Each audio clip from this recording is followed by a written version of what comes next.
Hello and welcome to my fourth interview, helping me reflect on 15 years of blogging at wthrockmorton.com. Today I have with me Mark Yarhouse, a professor at Wheaton College. Mark and I are going to discuss reorientation counseling. Now that's sexual reorientation counseling in the early days, our move away from that practice, the sexual identity therapy framework, which we wrote in the mid-2000s, and the kind of the current lay of the land in that particular field. Mark and I go back a long ways. This goes back to the beginning of my blogging, when that was the primary focus of what I wrote about. In this series, I've interviewed Michael Coulter, who is my co-author with Getting Jefferson Right. Our topic was getting history right and getting the facts right. Then I interviewed Jeff Sharlet. Jeff Sharlet is the executive producer of the Netflix documentary, The Family, and we discussed the Uganda anti-homosexuality bill. We also discussed political matters, particularly in relationship to current events and evangelical Christians. Then the third interview was with Greg Thornberry, former president of the King's College in New York City. We took on celebrity Christians, we took on court evangelicals, and discussed political matters relating to how the church and state should relate and the role of evangelical Christians in politics. And then today's interview is with Mark Yarhouse. So let's get into that. Well, thanks for being with me, Mark. I'm going to start out by telling everybody. I'm sure everybody knows who you are, but let me.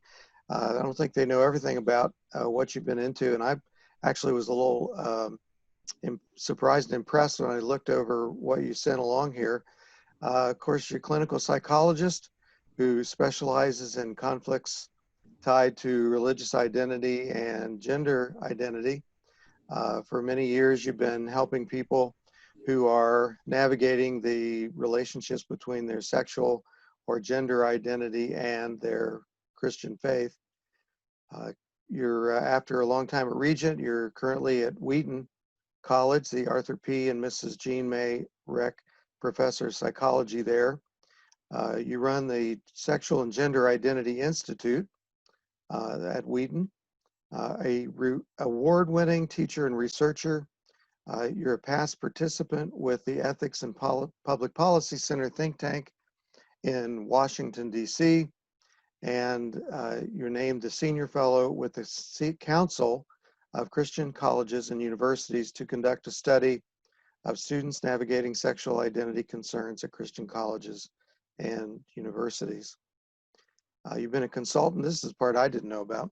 You've been a consultant to the National Institute of Corrections to address issues facing sexual minorities in corrections, and a part of a consensus panel from the APA, American Psychological Association, on sexual orientation and gender identity change efforts that convened to provide input to the Substance Abuse and Mental Health Services Administration in Washington.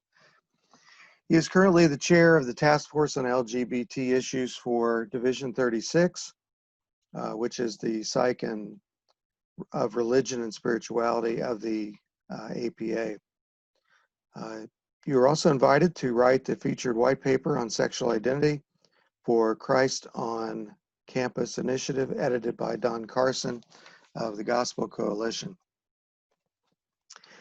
You've published over 80 peer-reviewed journal articles and book chapters, and an author, co-author of several books. I've got one of them here, and I'd like to, try to.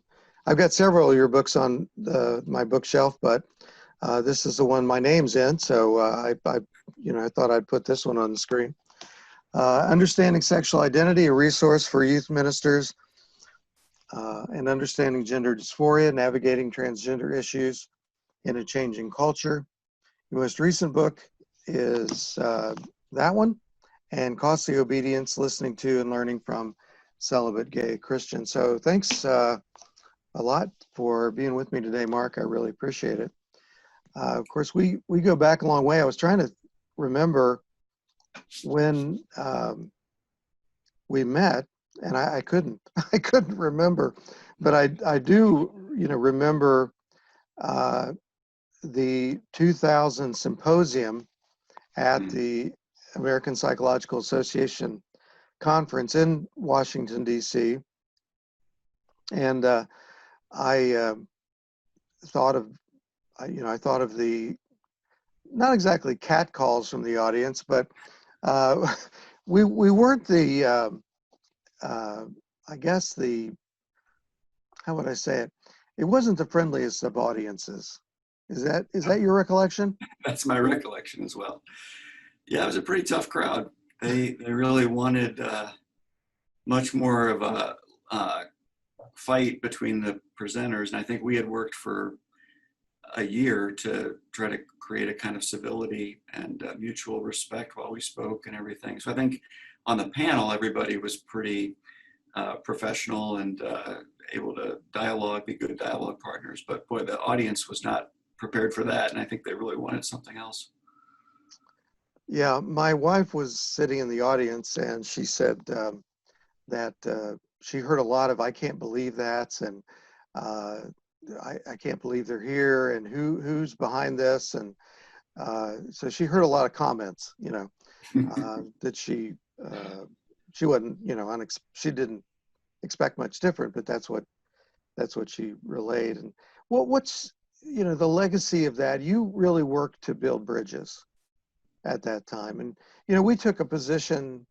I mean, I'll speak for myself. I took a position then that I don't take now, but you really worked hard to build bridges with the APA. What do you think the legacy of that is now here in 2020? Yeah, that's an interesting, for me at the time, it was really, how do we work with clients who are navigating a conflict between their sexual orientation, sexual identity, and their conventional religiosity, and what is that going to look like? And of course, the prevailing view at the time was that the religious approach would be a change effort of some kind. But I think the outstanding question remains, how do you help people navigate those conflicts?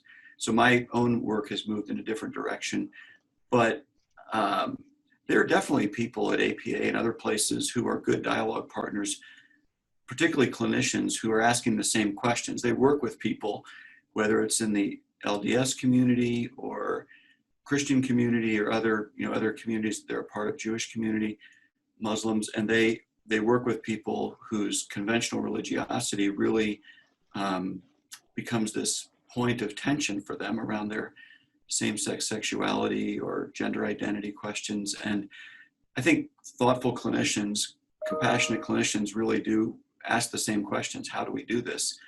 And those are good dialogue partners. There aren't many, because on either side. So the legacy, I think, has been positive with some of the folks who, you've invested many years. Like when that book came out, Sexual Identity and Faith, I mean, two of the people who wrote blurbs for it were people who have been dialogue partners over many years. And they were glad to see a resource come out that was an alternative to sexual orientation change efforts. And they knew that the work that I was doing was focused not on orientation change, but on helping people navigate these conflicts. And I think for them to be able to say, this is a nice alternative, we're grateful for something like that, was fruit from those dialogues. But the challenge is passing that on to the next generation, the next group of people coming up. That's the challenging part. You mentioned the blurbs on your book. I assume you're talking about Judith Glassgold and Lee Beckstead. Mm-hmm. Yeah, right. Yeah, that certainly was the case with, I still am in contact with Lee, just various, emails about things. And in 2000, 2009 when the task force report came out. I was on a show with Judith Glassgold talking about the APA task force report. And I think even though I had, again, changed my views a good bit since 2000, the kind of dialogue that was started essentially by you and we're willing to kind of talk across the aisle and the gulf that existed at that time really paid off. And I found them to be not at all like I had assumed the secularist would be. They really wanted to help clients of all kinds, whether they were, Christians, non-Christians, whatever. They wanted to find a way to come together. And so that was very helpful. It was eye-opening to me. And I think that's, another legacy of your work at that time. For a few, now, let's, stay in the past a little bit though. 2000 led to a time with you and Spitzer. Didn't you speak in New Orleans with him, or at 2002 maybe? Yeah, so that was the American Psychiatric Association. Psychiatric Association. Yeah. And that's when he brought out his big study. That's right. And you were, I don't know if defending reorientation therapy is the right way to say it still at that point. I mean, we had published, a paper, just kind of defending reorientation therapy along the way. The paper that I recall that I presented there that you and I had written was on ethical issues in efforts to ban it. Like if there aren't too many therapeutic approaches that are banned by mental health organizations. And so what are the ethical issues in doing that was the point of that paper. Right. And then 2004 came along and I interviewed you for I Do Exist, the documentary on ex-gays. And for, a few hours there, we were running around New York City trying to find ex-gays to interview. And we got to go to Bob Spitzer's house and interview him. And what do you recall about that visit? Yeah, I probably don't remember as much as you would, as you were the person doing the interview. But I mean, it was an interesting. Bob was very cordial, very warm and welcoming. I think he definitely stirred up a hornet's nest with his work, and he was very willing to share about his experience. I think he had shared that he had come out of a psychiatric association convention and run into people who said, "Ask me, I've changed," and he talked to them and he asked them, and so he ended up kind of doing this study, which had a number of methodological limitations, but he was curious about the question, can people really change? So he ended up doing that, publishing that. Of course, it was published alongside like 20 commentaries on the methods and everything else. And I think he wanted to be able to say, here's what I found. Now later he would come to a different position. He actually wanted to, I think, recant that study. And That's right. That's right. Yeah, which you really can't do unless you had falsified data or something like that. You can't really say that a study didn't exist or remove it from the scientific literature. But it should certainly be digested with an understanding of all of its limitations. But he, I often thought of him at that time, this won't come across probably, but I thought of him as kind of the Augustine of the discussion. Like every denomination wants to trace itself back to Augustine and have him on their side as a theological anchor for what they believe. I think everybody wanted Spitzer to sort of be on their side about this topic. And so That's right. you were interviewing him about the idea of change. He would later be interviewed about the idea of how he regretted the study and wished he had never done it. Everybody sort of wanted Spitzer to weigh in on their position. So I felt kind of bad for the guy in some ways that he was in that position. Others would say he brought it on himself. I think he had a good heart and wanted to really seek after things that were true. But that was a tough topic to jump into. That really came out to me as I got to know Bob, is that he did want to find the truth, but there was a little bit of a showman in him, and he did like some of the attention that came along with being in a controversial topic. And there toward the end of his life, I think he recognized that some of the people that he had, I don't know, cultivated to find subjects for the ex-gay study had used his study in a way that he didn't, that he really didn't approve of. Bob wasn't anti-gay, or I don't know, I guess you'd probably say he would lean toward pro-gay if he was anything. And so he was sad that his study had been used to harm gays in any way. And that's kind of what the foundation of his wish to say the study, wasn't effective in supporting the idea of change. Mm-hmm. So I do think he wanted to know the truth, and I think he was interested in, kind of provoking the status quo in the 70s and toward the end of his life as well.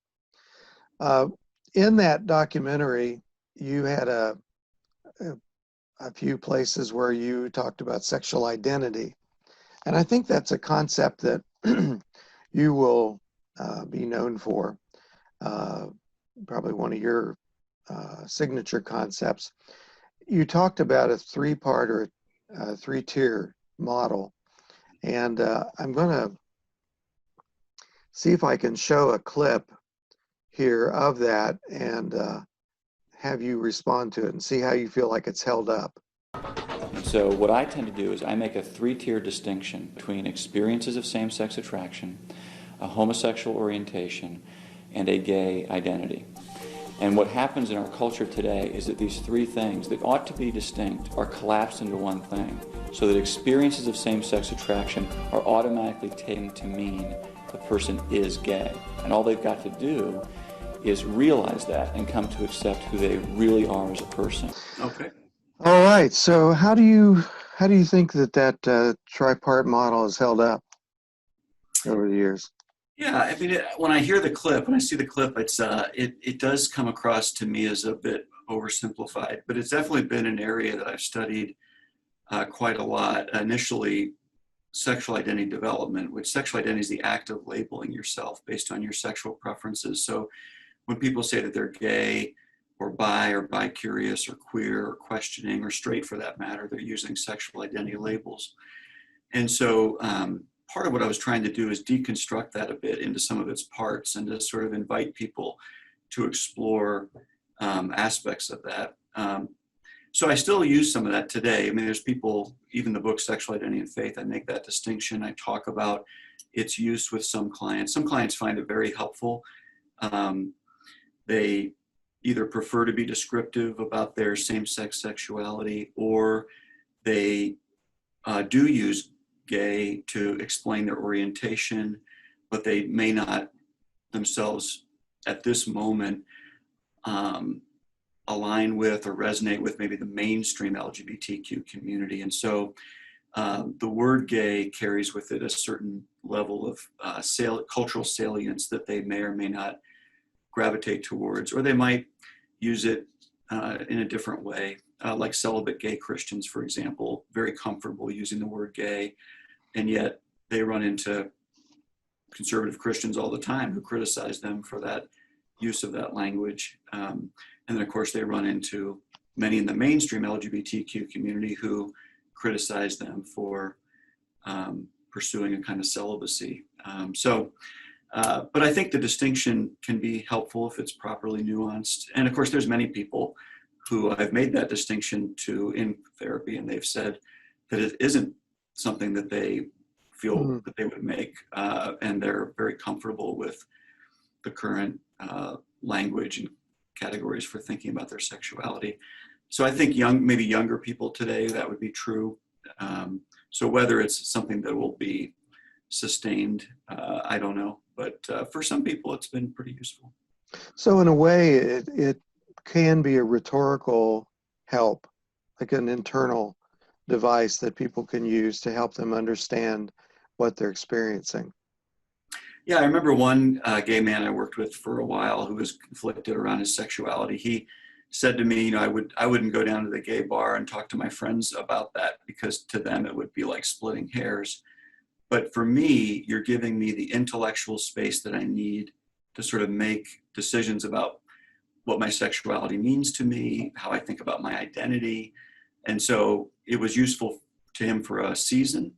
For other people, it's been useful. I think one of the challenges that comes up is that anytime you're descriptive, you run the risk of falling back into ways in which some therapies and some ministries really prescribe the use of same-sex attraction as a way of thinking about your describing what you felt.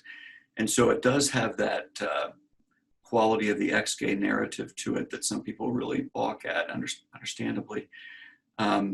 So how do you be descriptive and not kind of fall back into that narrative is an interesting challenge, I think, that still comes up. Okay. Yeah, so the descriptive element of it can work with some clients, but as maybe a statement of reality for everybody, it's not what you had in mind, or certainly not what you have in mind now. Yeah, and I really didn't want it to be wielded as a weapon against people, as though you shouldn't use identity labels or that you should use descriptive language. And I think sometimes what I've heard from some critics is that there are people who have wielded it that way and in talking, especially to youth. And I wouldn't want that to happen. That's not the way I intended it. It's meant to be a clinical resource or a pastoral resource. And it's a resource if the person finds it helpful, right? It's not a resource if you wield it against them. So that's not the intention.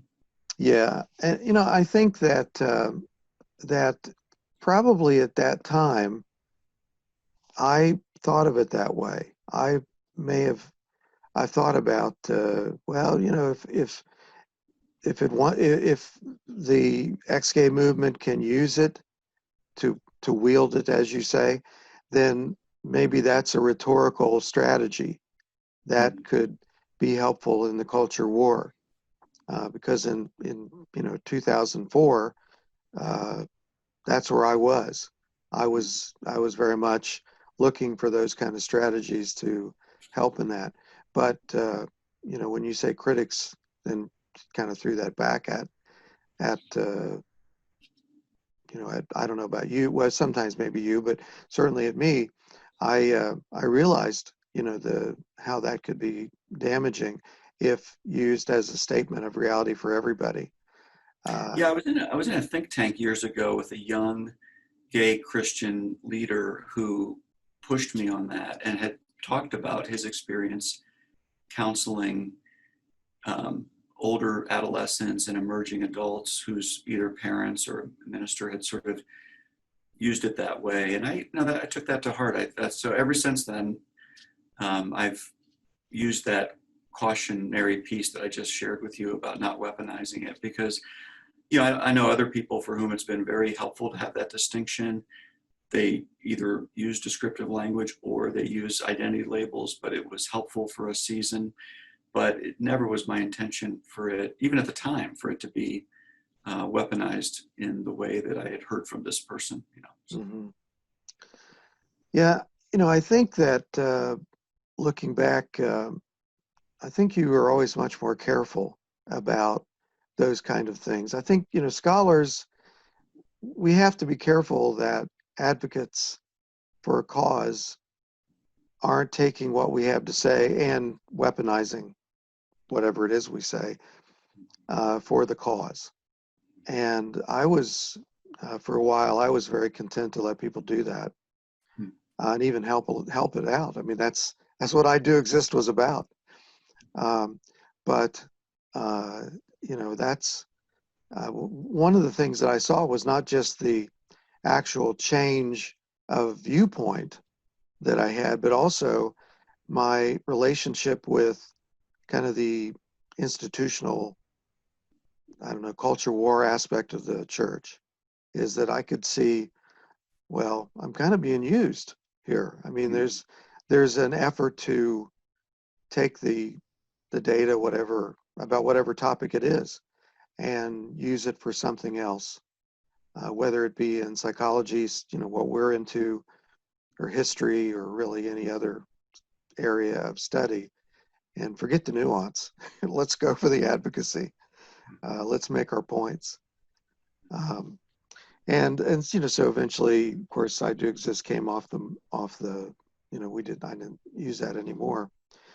And it also, somewhere 2005, 2006, we started talking about, well, maybe we need to do something different here. And that's when we started talking about the framework. Right. And I had been kind of looking at the Harry Benjamin, it was called then, standards, the gender identity therapy, or psychological standards, WPATH standards for treatment. And I thought, why don't we have something like this for sexual orientation? Mm-hmm. And so I started to put some things together along those lines and model them a little, roughly after that for sexual orientation therapy, and think, well, maybe we need something, no matter what the therapist's ideology is, that shouldn't matter. And the client should drive the treatment. And I don't know if you remember how that all went, but I remember sending you a very crude draft of that, and I also remember you improved it tremendously. So, from your perspective, why was the framework necessary? I mean, what at that time in kind of the history of the relationship of the church and psychology, or the relationship of religion and psychology on the matter of sexuality? Yeah. Yeah, my thought at the time was there were sort of two things available to clients. There was sexual orientation change efforts, which would be a term developed a little bit later, but there was like reorientation therapy and ex-gay ministries on one hand, and then there was kind of a gay affirmative approach on the other hand. And there really wasn't anything as an alternative. There was no third way. There was no way to help people who came in with religious salience, to kind of a conventional religiosity that really was a part of their experience, that mattered to them. They weren't going to be a good fit for gay affirmative therapy. They would probably fire that therapist, not go to that therapist. And then they're left with the alternative of a change approach. And so I got the sense that and you were really the architect of this, is that there needed to be an approach that was sort of in between, that would, and you and I had run across some pretty wacko stuff going on out there, particularly in Christian circles. And this was like, I mean, I remember the like, okay, do assessment, do advanced informed consent. We get to therapy. It's like, don't do crazy things. Like, it was this funny, like, you guys are out to lunch. Don't be Richard Cohen. and so it was like, we're not taking sides on psychodynamic approaches, cognitive behavioral approaches. Right. Just do a therapy that's like reasonable and help the person achieve congruence. It was a pretty low bar, but like at the time it was needed. We need a low bar that wasn't crazy. So. Yeah. I remember some of those conversations going over some of the techniques that eventually ended up in lawsuits relating to Jonah in particular. I remember that lawsuit, the Jewish organization. And then, I can't let this go without mentioning the tennis racket beating pillows, screaming at your mother or something, and cuddling on the couch. I mean, I remember sitting at AACC with you. I don't know if you remember this or not, the American Association of Christian Counselors. I don't know if we were between meetings, and we were talking about, I think it was Cohen, but certainly some of these crazy techniques. And you looked at me, I'm paraphrasing. You may have said these exact words. What have we gotten ourselves into? Because the things, and when I first got into this, I didn't realize all of what was done in the name of reorientation counseling. I thought people just sat in their office and talked like I did. And then these horror stories start coming out of all these wacky techniques, and I'm like, no, somebody has to say no, that's not psychotherapy. Yeah. And so you say we set a low bar. Yeah, but it was definitely an important bar to set. It was sad that a bar needed to be set that low. That would be an improvement, right? So, yeah. Well, I think some of that stuff is still going on. There's still a International Healing Foundation, as far as I know.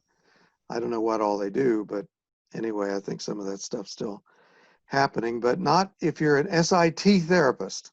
There you go. There you go. Not if you're practicing with sexual identity therapy. Framework.com. I'll get that little plug in there. So there's a lot that's happened. Exodus closed down. Now, and some other groups have smaller groups have come up, but there's a group that I've had a little bit of contact. I think you've had more contact with, and that's Revoice. Mm-hmm. Is that? Could you tell me what you know about them and what you think of what they're doing? Yeah, I mean, I see them as kind of a younger generation of people who are gay, who are Christians, who are trying to figure out how do we live our lives as followers of Christ with same-sex sexuality. And so they're trying to kind of, the language here has changed quite a bit. So they use the language that was developed at Bridges Across of like side A, side B. So side A would say that, of course, you can be in same-sex relationships, that they can be morally permissible. Side B would say that they aren't morally permissible. So what does it look like to, live faithfully? There's other sides. Side X, of course, is the ex-gay direction. But I see Revoice as kind of trying to be a side B example of what does it mean to live this way and navigate our sexuality. But I don't see them trying to change orientation, or maybe they have in the past and they've realized that it's not produced what they were led to believe it would produce. So I think some have not gone down that path of change efforts. Others have been casualties of it. And I think many are celibate. Some are in mixed orientation marriages where one partner is gay and the other partner is straight, or one partner is maybe bisexual. So I think they all, try to figure it out in different ways. But it's a very different emphasis. I think more of an emphasis on like friendships and meeting emotional needs. I think you see that with the organization Spiritual Friendship, which is kind of a supporter of the Revoice perspective. So I think that's kind of how I see that group. And we ended up doing some research looking at celibacy as well, because back when I had done research on whether orientation could change, the response was from critics, it cannot change. It's an immutable characteristic, but of course people could refrain from behavior. And so now, we're studying, can people refrain from behavior? And critics are saying that's not healthy either, and so I don't know what to say. I mean, as a researcher, you just kind of study these things and say, well, what do we find when we study these different people, and what do we see going on here? Of course, I have my own beliefs as a Christian about this, but there's a hat you wear as a researcher where you're just trying to answer the question. And so, what are you seeing? Again, the prevailing view is that it would be an unhealthy thing. It's an untenable thing to do, or for the church to ask people to do. We didn't find that to be the case in the studies that we've done so far, but I don't know how representative they are. We went through Spiritual Friendship as a launch point to, kind of find people who were celibate. Okay. I was a little surprised when people defined celibacy. I thought of it as like refraining from all genital sexual contact. There was a group of folks who participated in the study who were in mixed orientation marriages, and they defined celibacy as refraining from same-sex relationships, even though they might be with their partner, with their wife or husband in a mixed orientation marriage. So that was interesting, but and they tended to do a little bit better on the mental health measures of things like depression and stress and things like that. Maybe because they had that relationship and they were had that closeness. The people who were celibate in sort of the classic sense that I was thinking of still tend to do better than I would have expected, but not as well as those people in those relationships. And I think, the average age of our people were in their mid-30s, so that's a younger group. So that's also the question of where will they be in 10 years, maybe on average, is a good question. But we wanted younger in the sense that we wanted them to be sort of not in that generation that was part of the ex-gay narrative either. What is this younger group experiencing? So to me, there's still an open research question. How sustainable is this? What do you do in later years? I think those are really important pastoral questions for the church. But so far, I didn't see the kinds of concerns that I think are maybe more ideological in this area. But I don't want to take a hard position on it. I think we have to continue to look at it. Okay. Well, that's Revoice. What do you see, or do you have any insight into, is there any kind of ex-gay, I don't know, movement or world that's left over from Exodus? Any residuals? Yeah, I think there's been some ministries that have sort of contended for that position. If Exodus was sort of the flagship ministry, there's at least a couple of ministries that I think have kind of jockeyed for that position a little bit. So I think those continue to exist on a smaller scale, number of independent ministries as well. Those are the kind of organizations. I've never really studied reorientation therapy directly. I've only studied Exodus affiliated ministries directly, and looked at whether the claim that this was an immutable characteristic was the case. And so I do think that continues to be a part of what's available to people in Christian circles anyway, and probably other religious circles as well. Yeah, okay. A lot of your recent work, as I understand it, has been in gender identity. And of course, you've got a book in that topic. And I heard you recently speak locally on that topic. By the way, the students continued to talk about that talk for quite a while. So that really appreciated that. So how has that book and your work on gender identity been received? Maybe just go a little bit into, I don't know, what got you to move in that direction, and how that is being received by the audience who followed you and read your work in sexual identity. Yeah, so I had always seen people in my practice who were navigating gender identity questions. This was under the diagnosis gender identity disorder back before DSM-5 came out to gender dysphoria, but I'd seen children and teenagers and adults. It just was so rare. I would rarely say much about it. It just wasn't a very common experience. Right. So I was familiar. I would reach out to people who had greater expertise in that area and consult on cases and things like that.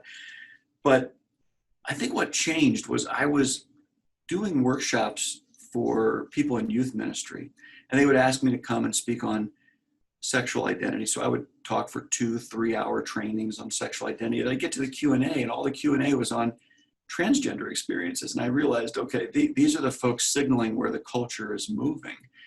Younger people, this is not a taken for granted part of their life anymore, gender. And so I actually went to my publisher and I proposed a book that I never thought I would write this book. And they passed it around their editorial team the way that they do. And they came back to me and said, are you sure that there's an an audience for this book because, we all know friends and family who are gay, but none of us know anybody who's transgender. And, but I think because I had published with them before, they decided to roll the dice and go ahead and, publish this book. But they were glad they did. It came out the same month that Caitlyn Jenner had transitioned. And this became what it was at the cover of Time, the transgender tipping point, right, with Laverne Cox. And so, it ended up becoming significant cultural salience at that moment. So that's kind of how I got in. I was in it already, but just never thought it would become what it has become culturally.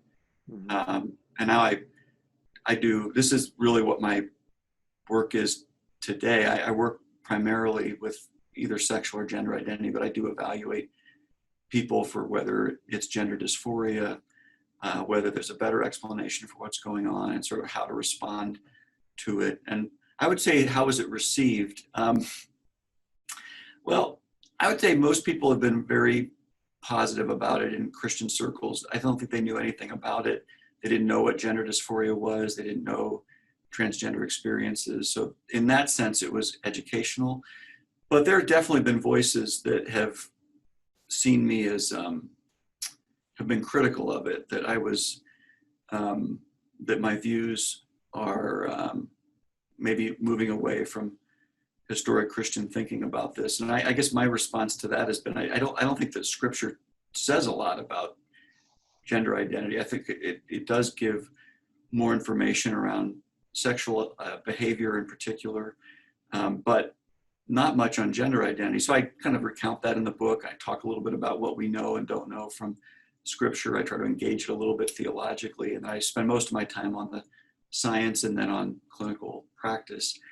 And I think it's, I think it's had some, certainly there are some critics of it too. Mm-hmm. Is this one of those areas where you probably face some criticism on both sides? The transgender advocates may think you don't go far enough, and maybe Christian critics think you take too extreme a position. The transgender advocates are fairly doctrinaire, maybe that's the word I want, about just having just so, the beliefs just so. And I'm wondering what kind of response you get, not from the Christian community now, but from the transgender community. Yeah, I would say I think that's fair. There's certainly, anytime you as a Christian represent norms around sex and gender, I think those norms to many in the transgender community have felt oppressive, and like a binary would be oppressive. Norms from creation would be oppressive. And so I think anytime you sort of start with that, either theologically or from Scripture, that becomes a problem, a point of criticism. I get that, and I get why that have experienced that way. Now, I tend to study transgender Christians, and so many of them are faithful. They're trying to figure this out for themselves. They're challenged by their gender identity questions. They're not quite sure the best way to resolve these tensions, the dysphoria themselves, how to manage it. Many of them have expressed gratitude. Others would say that I don't go far enough in being affirmational enough for their experiences. So that I do kind of land somewhere in the middle. Is there, I know this is a tough question to just pick out one thing, but is there something that the church needs to know about the trans experience? And I know you could think through and pick out probably one of many, but is there one thing that just, as you've done these talks and listened to questions from Christians, that you could, leave us with, that the church needs to know about transgender experience? I think of this one interview I did in Virginia. I was meeting with a Christian who was transgender, and I was doing a study. I was interviewing this person, a biological female, who actually does present as a woman, but because she was in Christian circles that, and in ministry in ways that transitioning would have been just impossible. And this is the way she talked about it. But so I'm using the pronouns that she used in the interview. But she said, I asked, what is the most helpful coping strategy that you use for your gender dysphoria? And she said, do you really want to know? And I mean, yeah, I would like to know. She said that it's not a coping strategy. She said the single most helpful thing is that my family believes me. Mm. And I guess I'd start there, to be honest with you, that this is a real thing that people do experience. Because one of the reactions you get is it's not real. Yeah. How is it different than the woman who said she was Black and then was white the whole time? And, and how does it, and you see these interviews done of people and they kind of take it to an absurd kind of direction and sort of challenge the whole notion of these gender identity questions, because you can make all kinds of claims. And that was what I was worried about with understanding gender dysphoria, is that people would have this kind of reaction to it as though it's not something that has been documented historically and throughout different cultures. And here people, different cultures have celebrated it, some have demonized it, some have pathologized it. I think what's hard for the church is that we're in this moment where we're shifting from sort of seeing it in strictly either mental health categories or moral categories, and it's been shifted in a direction of celebration of this. And I think the church has been kind of caught on its heels, kind of figuring out, what do we even think about this? And I think that's been, so when we haven't thought about it and we haven't really had time to think about it, we tend to have knee-jerk reactions. And I think that interview stands out to me as one thing the church could do, is recognize that however we conceptualize this phenomenon, it does exist. And so how do we respond to it as a church? How do we respond to it in a diverse and pluralistic culture? How do we respond to it from a pastoral standpoint? What does it mean from a mental health standpoint? There's all kinds of layers of complexity, but to act like it doesn't exist is not a great starting point. Yeah.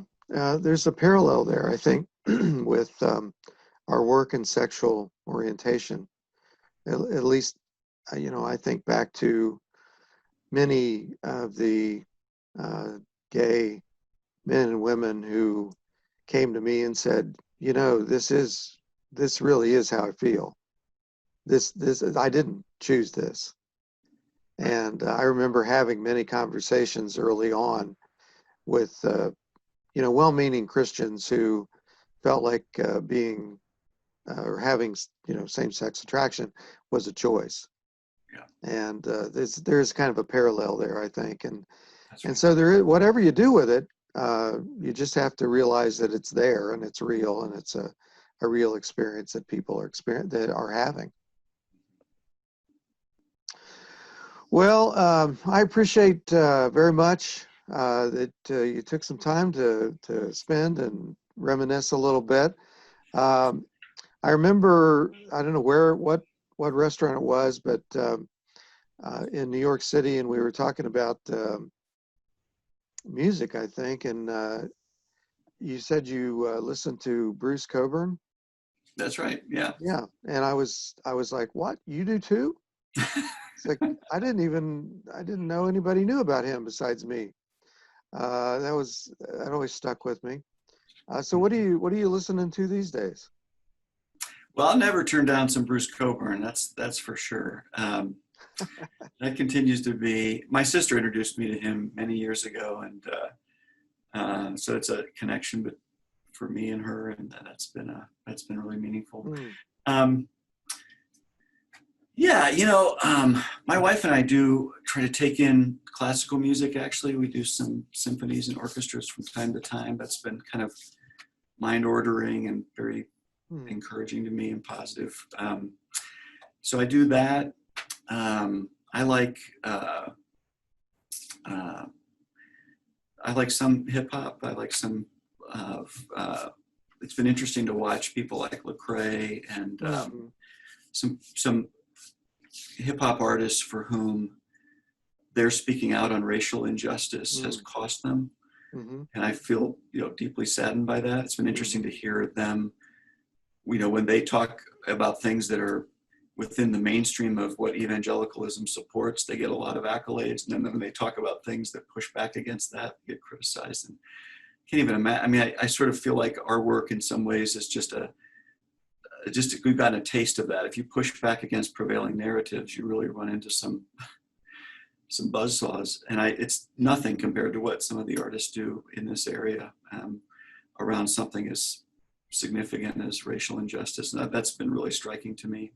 But I do like some of that music, and have enjoyed ways in which creative artists have engaged their craft. I appreciate that.